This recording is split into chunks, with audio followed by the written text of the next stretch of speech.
வணக்கம். நீங்கள் இணைந்து கொள்வது நியூஸ் ஃபர்ஸ்டின் இரவு 8 மணியின் பிரதான செய்தியுடன் உங்களுடன் இணைந்து கொள்ளும் நாம் சிசிரகுமார், கிருஷாந்த் ராஜ், அருண் இரேஷா, அருளானந்தம். விரிவான செய்திகளுக்கு முன்னதாக தலைப்புச் செய்திகள். 3 நாள் உத்தி விஜயம் மேற்கொண்டு ஆஸ்திரேலியா சென்றுள்ள ஜனாதிபதி பல நிகழ்வுகளில் பங்கேற்பு.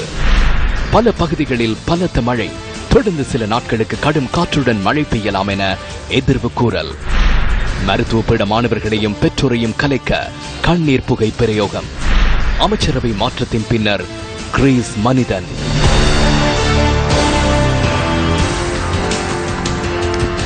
அரசு விஜயம் மேற்கொண்டு ஆஸ்திரேலியா சென்றுள்ள ஜனாதிபதி மைத்ரிபால சிறிசேன இன்று பல நிகழ்வுகளில் கலந்து கொண்டார். 3 நாட்கள் விஜயம் மேற்கொண்டு ஆஸ்திரேலியா சென்றுள்ள ஜனாதிபதி மைத்ரிபால சிறிசேன இன்று காலை 8 மணிக்கு கேன்பரா விமான நிலையத்தை அடைந்தார். விமான நிலையத்தில் அந்த நாட்டு கல்வி அமைச்சர் சைமன் பர்மின்ஹம் ஜனாதிபதியை வரவேற்றார். அதன் பின்னர் ஜனாதிபதியின் அரசு விஜயத்தை நினைவுபடுத்தும் வகையில் கேன்பரா தேசிய பூங்காவில் மரக்கண்டு ஒன்றை ஜனாதிபதி நாட்டினார். அதன் பின்னர் ஜனாதிபதி மைத்ரிபால சிறிசேன ஆஸ்திரேலியாவின் விஞ்ஞான தொழில்நுட்ப மத்திய நிலையத்தின் விவசாய ஆய்வு பிரிவை பார்வையிட்டார். பின்னர் சூரிய சக்தி மின் உற்பத்தி நிலையத்தை ஜனாதிபதி பார்வையிட்டார். அதன் பின்னர் ஜனாதிபதி கேன்பரா பௌத்த மத்திய நிலையத்துக்கு சென்று வழிபாடுகளில் ஈடுபட்டார். அதனையடுத்து ஆஸ்திரேலியாவின் கேன்பராவில் உள்ள இலங்கை உயர்ஸ்தானிகர் ஆலயத்துக்கு சென்றார். அதன் பொது ஆஸ்திரேலியாவில் உள்ள இலங்கையர்களையும் ஜனாதிபதி சந்தித்தார். இந்த விஜயத்தில் அமைச்சர் ஜான் அமரதுங்க, பிரதி அமைச்சர்களான கலாநிதி ஹர்ஷடி சில்வா, அஜித் பி பெரேரா மற்றும் பார்லிமெண்ட் உறுப்பினர் ஹர்ஷன் ராஜகருண் ஆகியோரும் இணைந்துள்ளனர். தனியார் மருத்துவக் கல்லூரிக்கு எதிராக பல்கலைக்கழக மாணவர்கள் மற்றும் பெற்றோர் ஏற்பாடு செய்திருந்த ஆர்ப்பாட்டத்தை கலைப்பதற்கு போலீசார் கண்ணீர் புகை பிரயோகம் மற்றும் நீர்த்தாரை பிரயோகம் மேற்கொண்டனர்.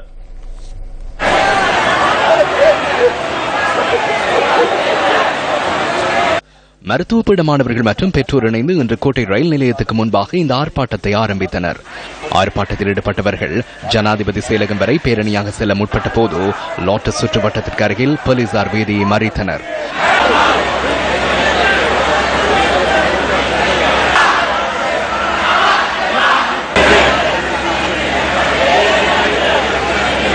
போலீசாரின் கட்டளையை மீறி முன்னோக்கி பயணிக்க முற்பட்ட ஆர்ப்பாட்டக்காரர்களை கலைக்க போலீசார் கண்ணீர் புகை பிரயோகம் மற்றும் நீர்த்தாரை பிரயோகம் என்பன மேற்கொண்டனர். ஆர்ப்பாட்டத்தின் போது ஊடகவியலாளர் ஒருவரும் காயமடைந்தார்.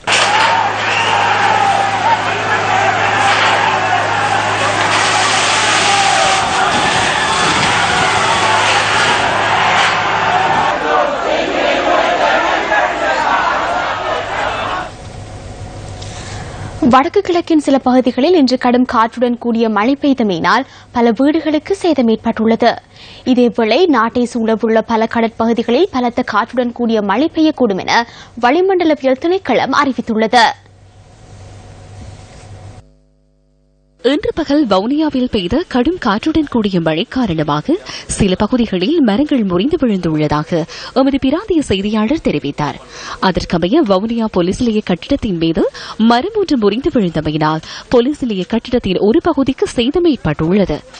இதேவேளை வவுனியா குருமங்காட்டு பகுதியில் மரம் ஒன்று முறிந்து விழுந்தமையினால் அந்த பகுதியில் போக்குவரத்து பாதிக்கப்பட்டுள்ளதாக எமது பிராந்திய செய்தியாளர்கள் தெரிவித்தனர்.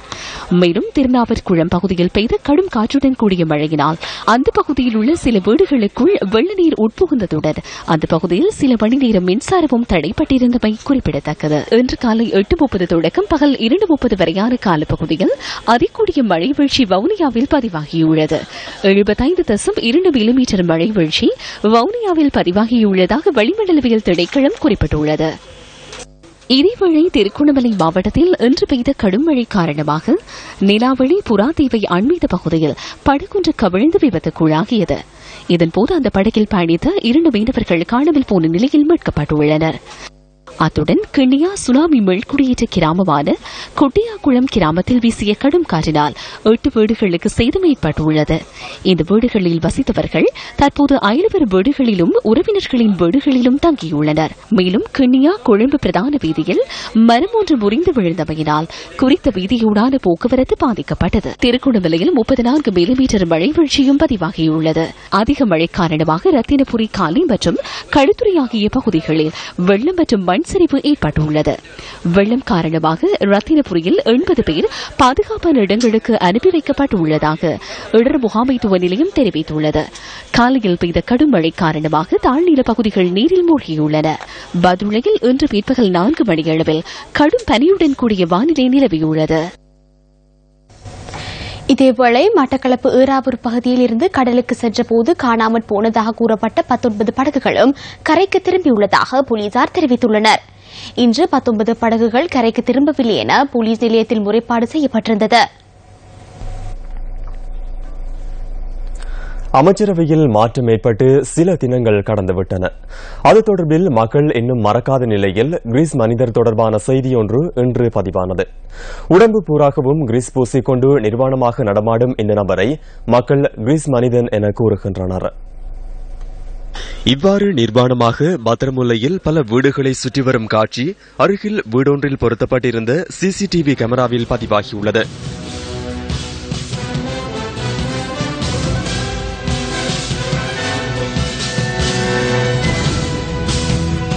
சிசிடிவி காட்சிகளை பயன்படுத்தி மேற்கொண்ட விசாரணைகளின் மூலம் இந்த நபரை போலீசார் கைது செய்துள்ளனர்.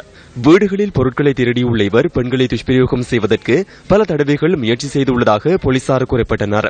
29 வயதான இவர் மித்தனிய பிரதேசத்தை சேர்ந்தவர் என தெரிய வந்துள்ளது.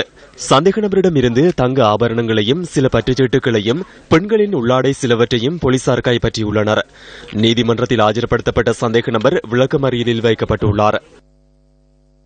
சிசிடிவியில் பதிவாகியுள்ள இந்த காட்சியில் டெல்டனிய ரங்கல போலீஸ் நிலையத்தின் போக்குவரத்து பிரிவு தலைமை போலீஸ் அதிகாரியை ஒருவர் தாக்குகின்றார். முச்சக்கர வண்டியொன்று விபத்துக்குள்ளான சம்பவம் தொடர்பில் விசாரணை செய்ய சென்ற போலீஸ் அதிகாரியை அங்கிருந்த சாரதி இவ்வாறு தாக்கியுள்ளார்.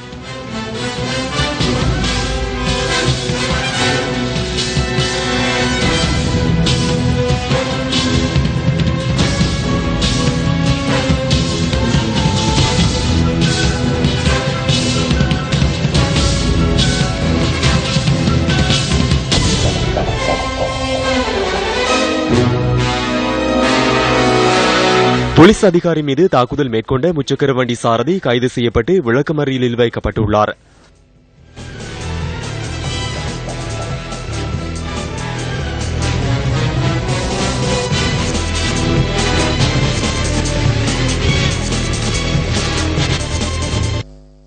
கிழக்கு மாகாண பட்டதாரிகள் அமைதியான முறையில் இன்று போராட்டங்களை முன்னெடுத்திருந்தனர்.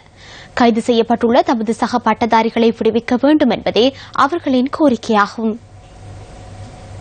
கடந்த மாதம் 25ஆம் தேதி கிழக்கு மாகாண சபை 3ல் நடைபெற்ற மறியல் போராட்டத்தின் போது திருகோணமலை நீதிமன்றத்தினால் பிறப்பிக்கப்பட்ட கட்டளை ஆவணம் வேலையற்ற பட்டதாரிகளினால் கிழித்து எறியப்பட்டது. இது தொடர்பான வழக்கு நேற்று விசாரணைக்கு எடுத்துக் கொள்ளப்பட்ட சந்தர்ப்பத்தில் கிழக்கு மாகாண வேலையற்ற பட்டதாரிகள் நால்வரை இம்மாதம் 29ஆம் தேதி வரை விளக்கமறியலில் வைக்குமாறு திருகோணமலை பதில் நீதவான் உத்தரவு பிறப்பித்தார். விளக்கமறியலில் வைக்கப்பட்டுள்ள நால்வரையும் விடுதலை செய்யுமாறு கோரி கிழக்கு மாகாண வேலையற்ற பட்டதாரிகள் மட்டக்களப்பில் கருப்புப்பட்டி அணிந்து சாத்வீக போராட்டத்தில் இன்று ஈடுபட்டனர். எங்களுக்கு எந்த விதமான தீர்க்கமான முடிவும் தராத வேளையில் கடந்த மாதம் 24ஆம் தேதி கிழக்கு மாகாண சபை முன்பு இடம்பெற்ற அசாதாரண சூழ்நிலைக்கு பட்டதாரிகள் என்ற வகையில் பகிரங்க ரீதியாக மன்னிப்பு கேட்பதோடு தற்போது கைது செய்யப்பட்டுள்ள 4 பட்டதாரிகளையும் விடுவிக்குமாறு நீதித்துறையை மிகவும் தாழ்மையுடன் பட்டதாரிகள் என்ற வகையில் கேட்டுக்கொள்கிறோம். எமது மன விரக்தி மன உளைச்சல் காரணமாக அன்று ஒரு அசாதாரண சூழ்நிலை ஒன்று ஏற்பட்டது.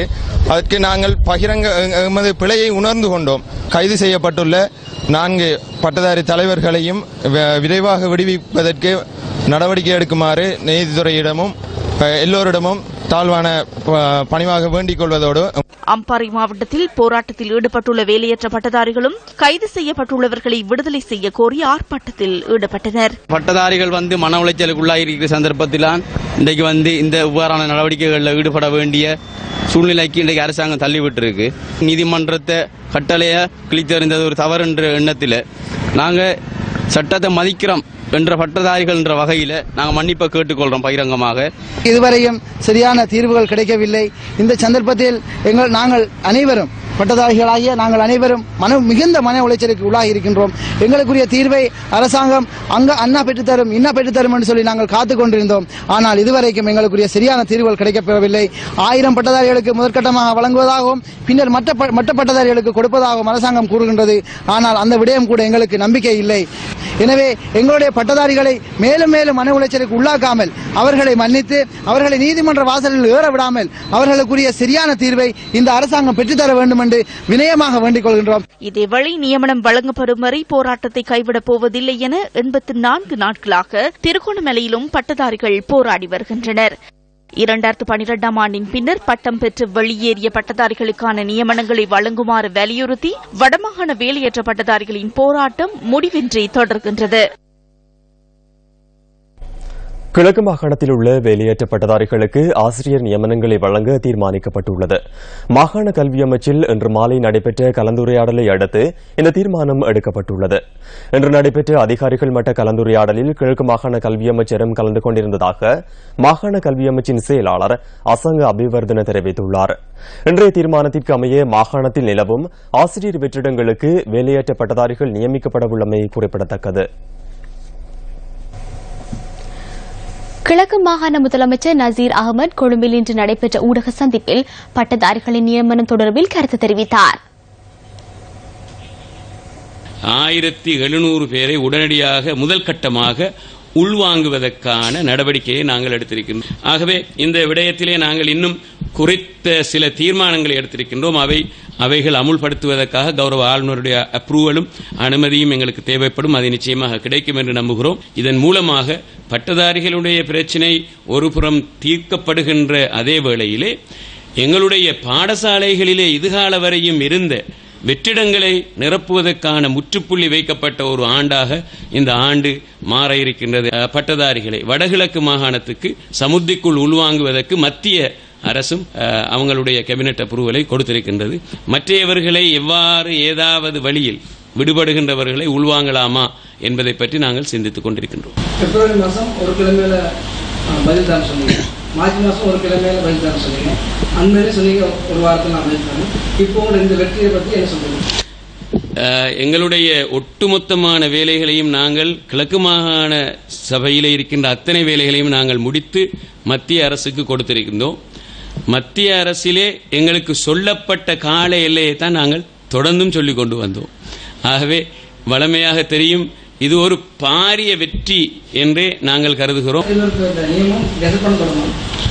உடனடியாக இன்றைக்கு தீர்மானம் எடுக்கப்பட்டு அதனுடைய அப்ரூவல் கொடுப்பதற்கான நடவடிக்கை எடுக்கப்படும். அதில் அப்ளிகேஷன் எப்படி கோட் பண்ற சில பேர் எக்ஸாம் இல்லாம சில பேர் எக்ஸாமோட கோட் பண்ற விடயங்கள் எல்லாம் உடனடியாக இன்றையிலிருந்து அதனுடைய ப்ரோசஸ் ஸ்டார்ட்.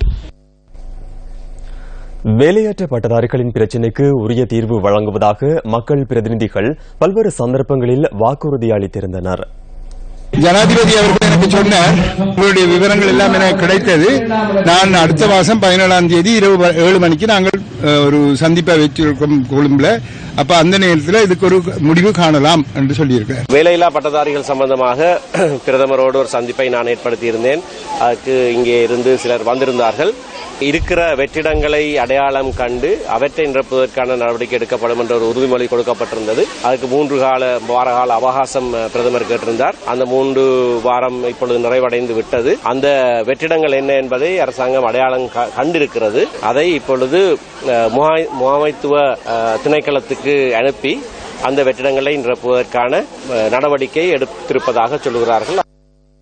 பேராசிரியர் மாசிங்க அவர்கள் ஒரு பல்கலைக்கழகத்தில் ஒரு விரிவுரையாளராக இருந்தவர் என்ற அடிப்படையில் அவர் இந்த விஷயங்கள் எல்லாம் நீங்க நினைப்பது போன்று ஒரு சாதாரண ஒரு அரசியல்வாதியாக நினைக்காமல் ஒரு கல்வியலாளராக இருக்கின்றார். கல்வியாளர் என்ற அடிப்படையில் உங்களுடைய பிரச்சனைகளை தீர்க்கிறதுக்கு ஒரு பொருத்தமான ஒரு எம்பி என்ற அடிப்படையில் தான் நாங்கள் அவரை வரவழைத்திருந்தோம். எனவே இந்த இடத்தில் அவர் சாத்திய அடிப்படையில் 2 மாதங்கள் அந்த கால அவகாசத்தை சொல்லியிருக்கின்றார். பிரதம மந்திரி அவர்களோடு நேரடியான ஒரு தொடர்புடையவராகவும் அவருக்கு சில ஆலோசனைகள் வழங்கக்கூடிய ஒரு தகுதி உள்ளவராகவும் இருக்கின்றபடியால் இன்று இவர் வந்தது எங்களுடைய பிரதம மந்திரி இந்த இடத்திற்கு வந்து தன்னுடைய கருத்துக்களை பரிமாறியதற்கு ஒப்பாக அமையும் என்பதையும் இந்த இடத்தில் கூறிக்கொள்ளுகிறேன். பேராசிரியர் மாரசிங்க அவர்கள் குறிப்பிட்டார், அன்று உங்களிடம் சொன்ன விஷயம் தான் வந்து சொல்லிவிட்டு நான் ஏமாற்ற மாட்டேன் என்ற ஒரு கருத்தை சொல்லியிருந்தார்.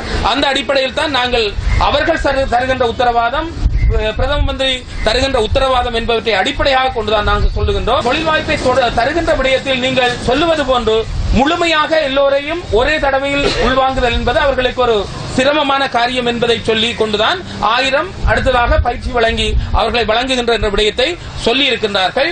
நாளைக்கு நாங்கள் மீண்டும் பாராளுமன்றம் செல்லுகின்ற போது இது சம்பந்தமான அந்த எங்களுக்கு உத்தரவாதம் தந்தவர்களை நாங்கள் சந்திப்பதற்கு இருக்கின்றோம். பிரதம மந்திரி செயலாளரை சந்திப்பதற்காக சென்ற போது வேறு ஒரு மீட்டிங்கில் இருந்தபடியால் எங்களுக்கு அந்த சந்தர்ப்பம் கிடைக்கவில்லை.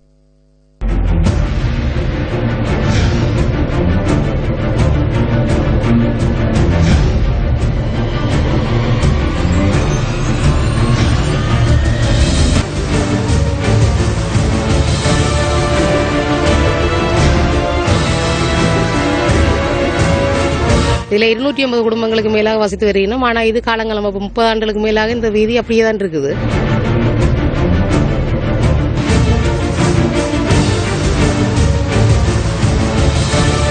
மாதிரி காட்டில் வந்து பால் வெட்டி நாங்கள் 500 ரூபா சம்பளத்துக்கு எவ்வளோ கஷ்டப்படுறோம். அட்டை கடிச்சு பூச்சி பட்டை கடிச்சா கூட எங்களுக்கு தெரியாது எவ்வளோ காடு.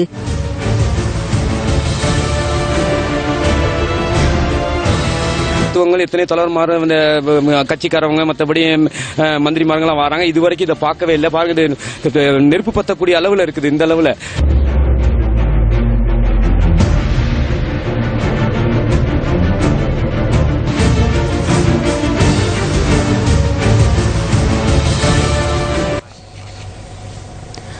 முன்னாள் பிரதி அமைச்சர் கருணா அம்மான் என்று அழைக்கப்படும் விநாயகமூர்த்தி முரளிதரனுக்கு எதிரான வழக்கொன்று கொழும்பு பிரதம நீதவான் நீதிமன்றத்தில் இன்று விசாரணைக்கு எடுத்துக் கொள்ளப்பட்டது. குண்டு துளைக்காத வாகனம் ஒன்றை அரசாங்கத்திடம் கையளிக்காது தவறாக கையாண்ட குற்றச்சாட்டின் பேரில் விநாயகமூர்த்தி முரளிதரனுக்கு எதிராக இந்த வழக்கு தாக்கல் செய்யப்பட்டிருந்தது. பிரதிவாதி தொடர்பில் சட்டமா அதிபரின் ஆலோசனை இதுவரை கிடைக்கவில்லை என குற்றப்புலனாய்வு திணைக்களம் நீதிமன்றத்தில் இன்று அறிவித்துள்ளது. இதனை அடுத்து கருணா அம்மான் என்றழைக்கப்படும் விநாயகமூர்த்தி முரளிதரன் தொடர்பில் சட்டமா அதிபரின் ஆலோசனையை பெற்று உடனடியாக அறிக்கை தாக்கல் செய்யுமாறு சட்டமா அதிபர் திணைக்களத்திற்கு பிரதம நீதவான் லால் ரணசிங்க பண்டார உத்தரவிட்டுள்ளார். இந்த வழக்கு செப்டம்பர் மாதம் 6ஆம் தேதி மீண்டும் விசாரணைக்கு எடுத்துக் கொள்ளப்பட உள்ளது. யாழ், குடாநாடு உள்ளிட்ட வடமாகாணத்தில் பல பகுதிகளில் தொடர்ந்தும் வாழ்வெட்டு தாக்குதல்கள் இடம்பெற்று வருகின்றன. இந்த சம்பவங்கள் குறித்து சந்தேக நபர்கள் பலர் கைது செய்யப்பட்டுள்ளதாக போலீஸ் ஊடக பேச்சாளர் அலுவலகம் தெரிவிக்கின்றது. அத்துடன் இந்த சம்பவங்களை கட்டுப்படுத்துவதற்கான விசேட நடவடிக்கைகளையும் முன்னெடுத்துள்ளதாக போலீசார் குறிப்பிட்டனர்.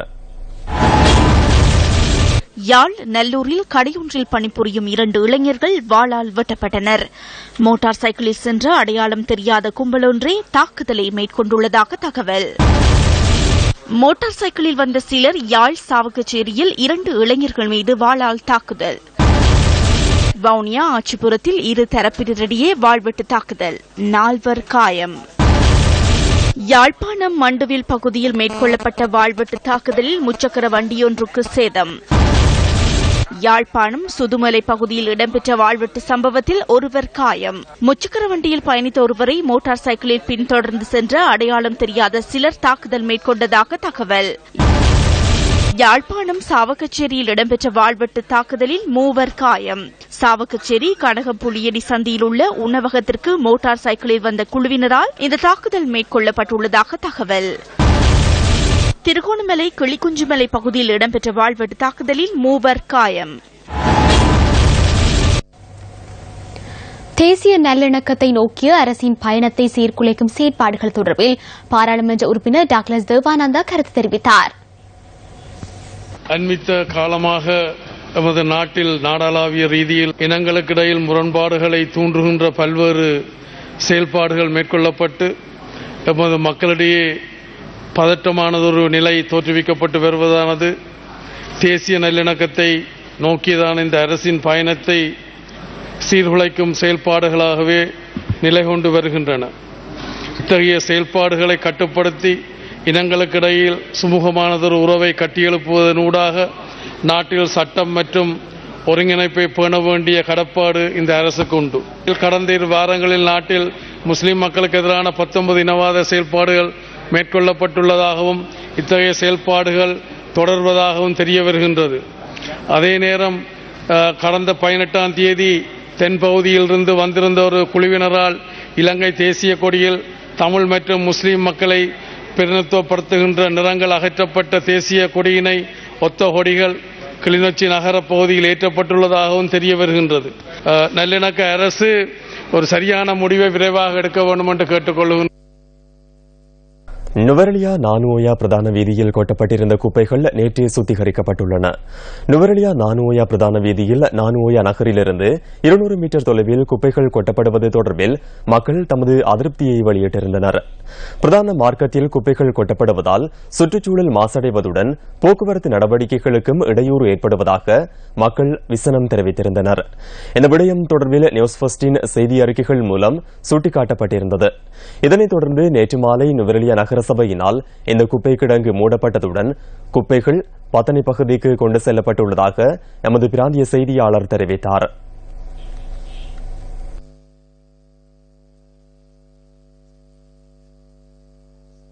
இலங்கை கடற்பரப்பிற்குள் அத்துமீறி பிரவேசித்த 6 இந்திய மீனவர்களும் விளக்கமறியலில் வைக்கப்பட்டுள்ளனர்.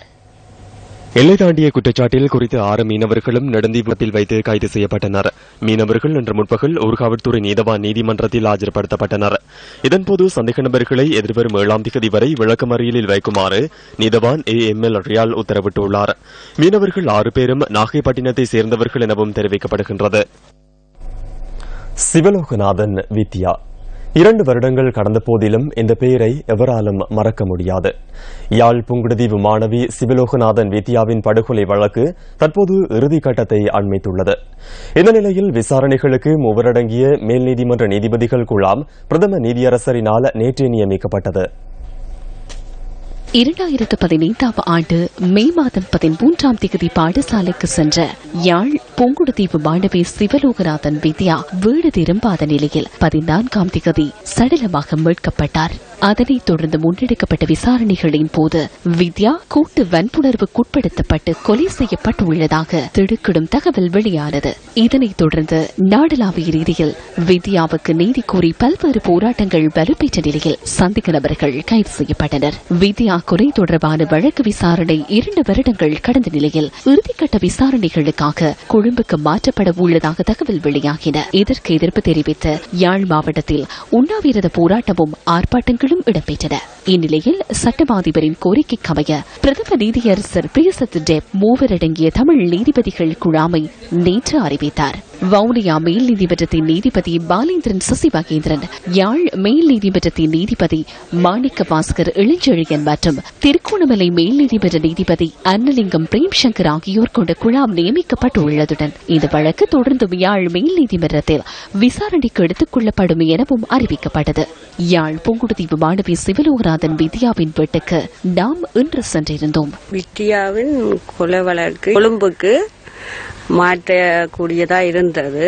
பிறகு இப்ப முடிவு எடுத்திருக்கு யாழ்ப்பாணம் மாற்றியாச்சுன்ற மாதிரியும் நாங்க இந்த பிள்ளைக்கு தீர்ப்பு யாழ்ப்பாணத்துல வழங்கப்பட்டா எங்களுக்கும் ஒரு நீதி கிடைக்கும் என்று இருக்கிறோம். வித்தியாட கொலை வழக்கு சம்பந்தப்பட்டதுக்கு சரியான தண்டனை வழங்கப்படணும் என்று கேட்டுக்கொள்கிறேன். இதேவேளை வித்யாவின் கொலை வழக்கு 3 அடங்கிய தமிழ் நீதிபதிகள் குழாம் முன்னிலையில் விசாரிக்கப்பட உள்ளமை மக்கள் மத்தியில் நம்பிக்கையை ஏற்படுத்தியுள்ளதாக பல்வேறு தரப்பினர் தெரிவிக்கின்றனர். தற்போது மீண்டும் இந்த வழக்கானது யாழ்ப்பாணத்துக்கு மாற்றப்பட்டு ட்ரையல் அட்பார் முறையில் விசாரிப்பதற்காக சட்டமா அதிபர் திணைக்களத்தாலும் அரசாங்கத்தாலும் முடிவெடுக்கப்பட்டமையானது மக்களுக்கு ஒரு நம்பிக்கையை மீண்டும் ஏற்படுத்தியுள்ளது. அதாவது இங்கே குற்றவாளிகள் சரியான முறையில் விசாரிக்கப்பட்டு அவர்களுக்கான தண்டனை சரியான முறையில் வழங்கப்படும் போது இந்த எமது நாட்டின் நீதித்துறையில் மக்களுக்கு அதீத நம்பிக்கை ஏற்படும். அந்த வகையில் மக்கள் தற்போது கொஞ்சம் நிம்மதி அடைந்துள்ளார்கள். யாழ் மேல் நீதிமன்றத்தில் இந்த வழக்கு விசாரணைக்கு எடுத்துக்கொள்ளப்படும் என்ற அறிவித்தலானது மக்கள் மத்தியில் பெரும் ஆறுதலை ஏற்படுத்தியுள்ளது. மக்களால் முன்னெடுக்கப்பட்ட சாத்வீக போராட்டத்துக்கு செவிசாய்த்து உயர் நீதிமன்ற நீதியரசர் அவர்கள் நேற்று ஆணை பிறப்பித்திருப்பதாக நம்புகின்றோம். அந்த வகையில் இனிவரும் காலங்களில் யாழ் மாவட்ட மேல் நீதிமன்ற நீதியத்திலேயே இந்த வழக்கு விசாரணை தொடரப்பட இருக்கின்றது என்பது உண்மையிலேயே எங்களுக்கு நம்பிக்கையும் ஆறுதலையும் தருகின்றது. எந்தவித மொழி மாற்றங்களும் அல்லது மொழிபெயர்ப்புகளுக்கும் இடமில்லாமல் தமிழ் நீதிபதிகளுக்கு முன்னிலையில் யாழ்ப்பாணத்தில் நடக்க வேண்டும் என்ற விடயங்களையும் நாங்கள் சுட்டிக்காட்டி ஒரு கடிதத்தினை அனுப்பியிருந்தோம். அந்த கடிதமாகவும் இருக்கலாம், வேறு விதமான நிர்பந்தங்களின் காரணமாகவும் இருக்கலாம். வித்யாவினுடைய வழக்கு பின்னர் பிரதம நீதியரசர் அவர்களால் யாழ்ப்பாணத்திலே நடத்துவதென முடிவு செய்யப்பட்டிருக்கின்றது. அதுவும் 3 தமிழ் நீதிபதிகளுக்கு முன்னிலையில் இந்த வழக்கினை விசாரிப்பதென்று முடிவு செய்யப்பட்டிருக்கின்றது. ஆகவே காலதாமதமற்று வித்யாவினுடைய கொலைக்கு ஒரு நீதி கிடைக்கின்ற தன்மை ஒன்று தற்பொழுது ஏற்பட்டிருக்கின்றது. இந்த விடயம் உண்மையிலே வரவேற்கப்பட வேண்டிய விடயம், மகிழ்ச்சியான விடயம். நிச்சயமாக வித்யாவினுடைய குடும்பத்திற்கும் வித்யாவினுடைய கொலையிலே மிகவும் உணர்வு ரீதியாக பாதிக்கப்பட்டிருக்கின்ற மக்களுக்கும் மிகவும் வரப்பிரசாதமான ஒரு செய்தி என்றுதான் நாங்கள் கருதுகின்றோம். தேச துரோக வழக்கில் கைது செய்யப்பட்டு தடுத்து வைக்கப்பட்டிருந்த மறுமலர்ச்சி திராவிட முன்னேற்ற கழக பொதுச் செயலாளர் வைகோ பிணையில் விடுவிக்கப்பட்டுள்ளார்.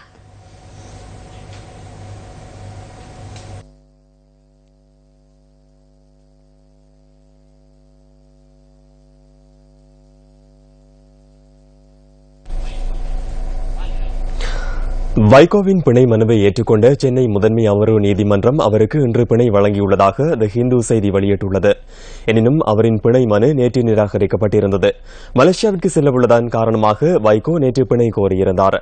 இந்த நிலையில் இந்த பிணை மனு இன்று விசாரணைக்கு எடுத்துக் கொள்ளப்பட்டதை அடுத்து வைகோவிற்கு பிணை வழங்கப்பட்டுள்ளது. 2009ஆம் ஆண்டு சென்னையில் நடைபெற்ற மதிமுக பொதுக்கூட்டம் ஒன்றில் உரையாற்றிய வைகோபாலசுவாமி தமிழீழ விடுதலை புலிகளுக்கு ஆதரவாக கருத்து தெரிவித்ததாக கூறி அவர் மீது வழக்கு தொடரப்பட்டது.